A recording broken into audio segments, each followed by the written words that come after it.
Kita buka dengan informasi pertama, Saudara. Polda Aceh TNI Kodam Iskandar Muda bersama unsur terkait lainnya mengadakan apel gabungan kesiapan pasukan pengamanan untuk mengantisipasi adanya kerusuhan di daerah Aceh.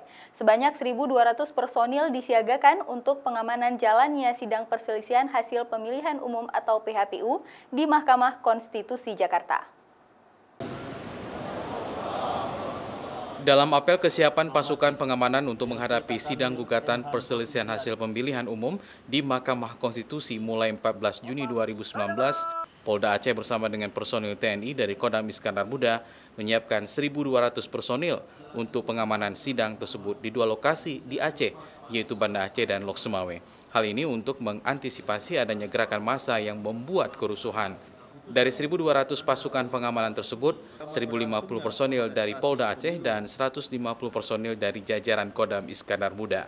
Sekarang kita persiapan untuk pengamanan pelaksanaan sidang PHPU.